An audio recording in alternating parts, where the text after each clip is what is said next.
Prophet ﷺ said, سَيَأْتِ زَمَانٌ عَلَى أُمَّتِي. There shall come a time upon my ummah, upon my nation, upon the people who follow me, upon the people who believe in me. They call themselves Muslims and believers. My ummah, when their prayers are not prayed correctly, and when high buildings spread in every place, when people swear in the name of Allah a lot about everything without fulfilling their oath, people curse each other a lot, bribery and adultery prevails, people neglect the hereafter in order to buy the luxuries of this world in exchange for the hereafter. So people become materialistic.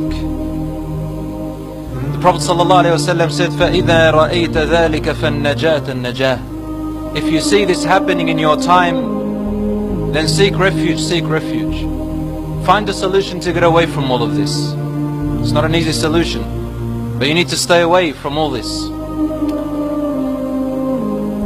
In one other hadith, a man said, Ya Rasulullah, what is seeking refuge? How do I seek protection? What do you mean by that? And Rasul ﷺ gave an expression like this. He said, by adhering to your house and keeping your mouth shut and hold your tongue and hand from doing unlawful until death comes to you.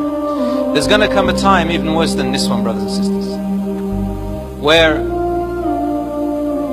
a person becomes so confused about what is happening in the world, so deluded by everything that they see and hear, that they're not going to know what to do and where to go and who to stand with, except to stay away from things, even if they mean sitting at home, abstaining from all of this, because there's not much they can do anymore. They want to do good, but where do they go? They want to avoid the bad, but it's all the way, all around. I heard a lot of young people say to me now, why does Islam say everything is haram, haram, haram? This is not true. Islam does not say everything is haram. But when there's so much haram around us and corruption, Islam looks like it's forbidden everything. But because we live in a time where the Prophet ﷺ told us that sins will be taken lightly and that modesty will be very invaluable, which leads us to that human life becomes invaluable. Human life becomes invaluable. Prophet is telling us prayers are not prayed correctly. People pray without really meaning to pray anymore. Their 5 daily salat are done in a hurry, in a rush, with neglect. No importance is taken to them. If money comes in the way, the prayer is lost. The prayer is delayed. If a boy wants to meet a girl to chat her up and it's time for salat, he'll ignore the salat. If there is something of worldly benefit to them, the salat becomes the last thing on their mind. One brother said to me once, brother, I don't pray Jumu'ah because I work. I said, have you tried to seek time off? He said, no, because Islam says to me that I have to look after my family.